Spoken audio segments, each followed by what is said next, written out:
That helps me. In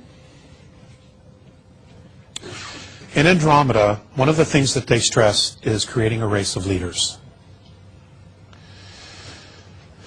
In that leadership, everyone has a responsibility to not only be a leader themselves, but to make a leader of everyone else.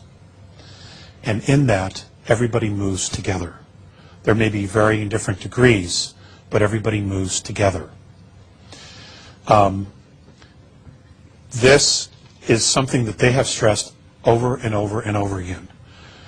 They've also stressed being as close to nature as possible. You folks here in Hawaii, that's really easy. And you live in an incredible place. For those of us who live on the mainland or in other countries, in big cities, it's much more difficult. I want you to know that we're the only planet that I'm aware of that uses currency. Okay? In fact, I had an experience where Morine and Faseas had asked me to try to explain to them why we used money, or what they refer to as paper with pictures on it. So I spent a great deal of time in between contacts putting something together for them. And I had a contact. I was living in Malibu at the time up on Decker Canyon, and I had this opportunity to present this information to them. So as I'm presenting it, I'm going through it. I had a paper with me that I was reading it off and had little charts that I'd carried in my backpack. And when it was all over, and of course they already knew this information because they've been watching our history, Faseas said, thank you very much. Morine said, thank you very much. I enjoyed it. But Faseas just looked at me, and he just had a very straight face. And he just said, I don't understand. And I said, well, what do you not understand? Now, Faseas was always telepathic. He never learned to use his vocal cords. He said, I don't understand why you have to live, why you have to pay to live on a planet you were born on. Why do you have to pay to live on a planet you were born on? That haunted me for many years, that statement. Because, how do we unravel that? What do we create in order to drop that paradigm? And how do we create it? Who's going to step up and say, you know what? We have fought wars over money, we have fought wars over gold, we have fought wars over this and fought wars over that. We have nearly destroyed the planet. We have destroyed species. We're destroying humanity. And it's all over power, wealth, and things like that. How do we move from this paradigm to the next paradigm? How do we do it?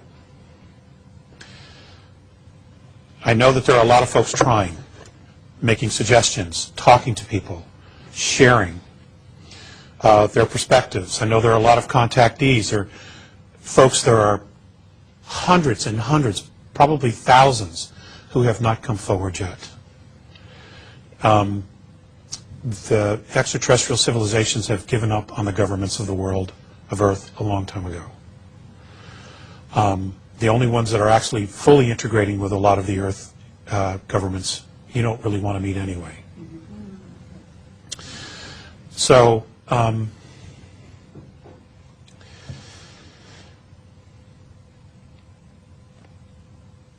how do we find our soul again? What does it take to change the essence of a man? Is there a phrase? Is there a mantra? Is there a prayer? Is there an event? What does it take to change the essence of a man or a woman?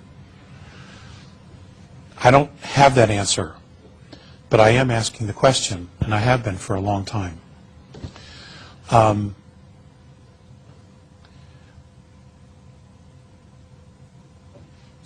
many of us, and I'm not necessarily referring to the folks in the room here, many of us have completely lost our way. We know a lot of good people who would do anything for us as friends, but they simply don't have a clue. We want them to be aware of the changes that are coming, and you can put all this information in front of them and they're simply going to just dismiss it because it's too overwhelming to them. You know, they have to take it in little bites and little slices. They just simply don't want to deal with it because they're so overwhelmed just trying to manage a life that already doesn't work, okay, or they're not already happy with, because it's all that they know, and they're afraid to let it go because they don't have anything else to believe in, just what it is that they do every day. So in creating a new domain of knowing and asking the question, what is it that we want? It has to be something that everybody can take hold of a piece of. For example, every day there are little things that we could do to begin shifting our consciousness. Every day when we get up, the first thing we should do is be grateful that we're alive to see another day. And just make that acknowledgement. Spirit, thank you. Always tell your children that you love them. Every day. Tell them that you're proud of them. Always tell your wife that you love her, or your partner that you love her. Always be friendly and cordial at the office. Okay? When you hear an ambulance drive by, just say a blessing.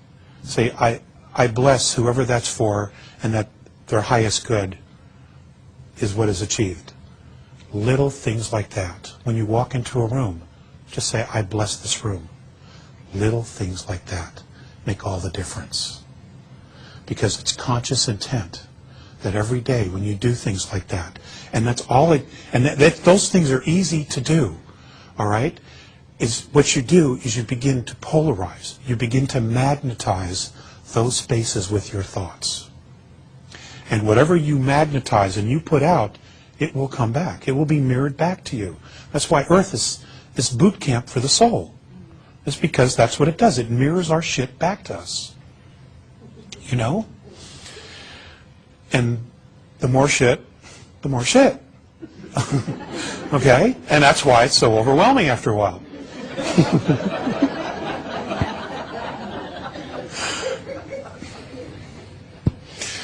So it's little things. And I share that because these are things that, I've had to try to do, and I struggle to remember them every day. But these are little things that I can do. I bless my food, you bless your coffee. What you do is you just get into a space of blessing everything. And it does, in fact, change the frequency.